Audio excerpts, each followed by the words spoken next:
एक पूरा दुआ है, करत करत अभ्यास के जड़मती होत सुजान, रसरी आवत जान के और सल पर पड़त निशान।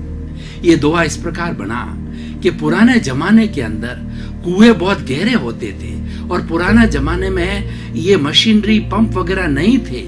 लोग ऊंटों की सहायता से और बैलों की सहायता से जो है वो टेपर ढाल दे करके और पानी को चड़स के माध्यम से निकाला करते थे। तो क्या होता था कि जो रस्सी जो है धीरे धीरे जो नीचे जाती थी, जो ऊंट से जुड़ी हुई थी और चड़स से जुड़ी हुई थी, चड़स जो है पानी निकालता था बाहर, तो रस्सी हर वक्त जो है वो पत्थर के टुकड़े के ऊपर घिसती रहती थी।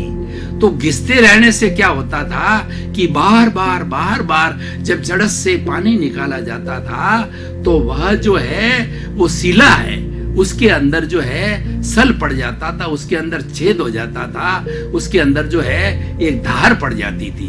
इसीलिए कहा गया है, करत करत अभ्यास के और जड़मती होत सुजान, रसरी आवत जान के और सल पर पड़त निशान। मतलब रस्सी बार बार आती है तो उसके सल पर निशान हो जाता है। उसी तरीके से अभ्यास करते करते जो है मूर्ख व्यक्ति भी विद्वान बन जाता है। कितनी बड़ी बात है।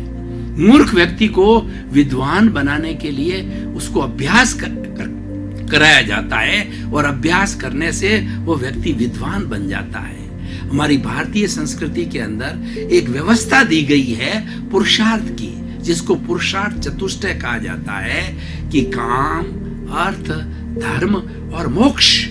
हमारी भारतीय संस्कृति का इस मनुष्य जीवन का जो साध्य है, मनुष्य जीवन की जो मुख्य जो है हमारा लक्ष्य है, वह है सिद्धि को प्राप्त होना, सिद्ध बुद्ध मुक्त होना, मुक्ति को प्राप्त होना, सब बंधनों से छूट करके और अनंत सुख को प्राप्त होना।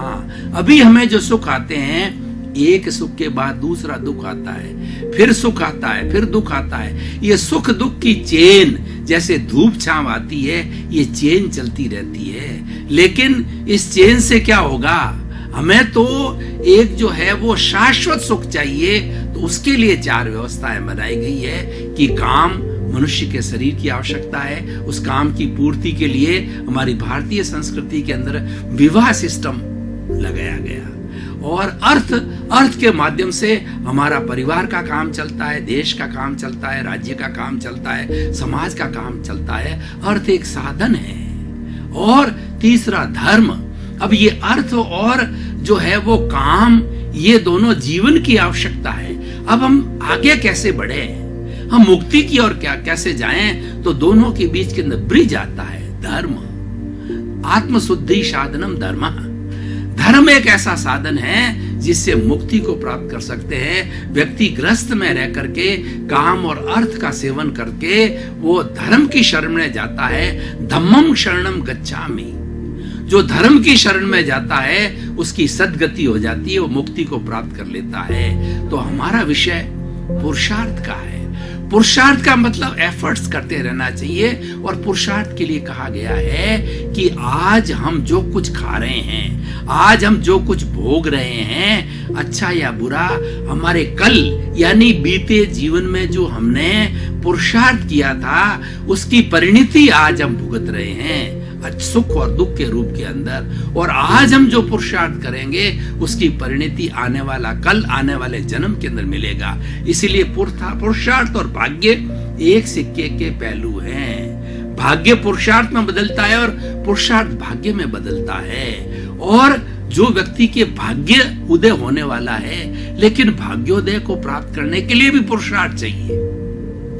और पुरुषार्थ करते करते भाग्य अपने आप बनता है, क्योंकि पुरुषार्थ ट्रांसफॉर्म होता है भाग्य के अंदर। तो ये एक दूसरे से जुड़े हुए हैं, एक दूसरे के पूरक है, एक दूसरे के सिक्के के पहलू है। तो इसीलिए पुरुषार्थ अभ्यास के द्वारा किया जाता है। और अभ्यास के लिए आप देखिए कि द्रोणाचार्य गुरु थे। तो द्रोणाचार्य गुरु जो है, जो क्षत्रिय हुआ करते थे, उनको ही अपनी क्लास में एडमिशन देते थे, उनको धनुर्विद्या सिखाते थे। और उनका सर्वश्रेष्ठ धनुर्धारी अर्जुन था, जो गांडीव जिसका धनुष था, जिसके लोग थर्राते थे गांडीव के अंदर। लेकिन समय बदला तो वो गांडीव भी निरुत्तर हो गया।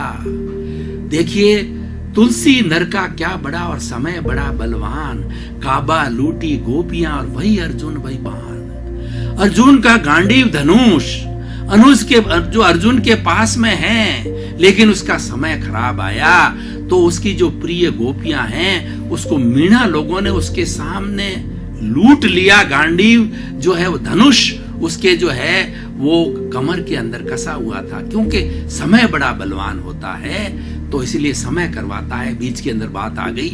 तो हम बात कर रहे थे कि एकलव्य को एडमिशन नहीं दिया गया, तो एकलव्य को एडमिशन नहीं देने के कारण जो उसने देखा गुरुजी एडमिशन नहीं दे रहे हैं, तो उन्होंने क्या है कि द्रोणाचार्य की एक मूर्ति बनाई और उसको गुरु मान लिया, दिल से गुरु मान लिया, और गुरु मान करके उनको गुरु दक्षिणा भी जो है अपने हाथ की अंगुली काट करके गुरु दक्षिणा भी चढ़ा दी, और वह धनुर्विद्या सीखता रहा क्यों, उस आस्था के बल पर। और आस्था के बल पर जो है एकलव्य भी जो है एक अर्जुन के बराबर धनुर्धारी बना। क्यों बना? कि ये करत अभ्यास किया उसने। एडमिशन रेगुलर क्लास के अंदर नहीं मिलने के बाद गुरु की जो है शिक्षा जो मिलनी चाहिए प्रत्यक्ष, वह नहीं मिलने के बाद भी श्रद्धा रूप में उनको उनकी मूर्ति को गुरुवत स्थापित करके और उसने ये विद्या को हासिल किया।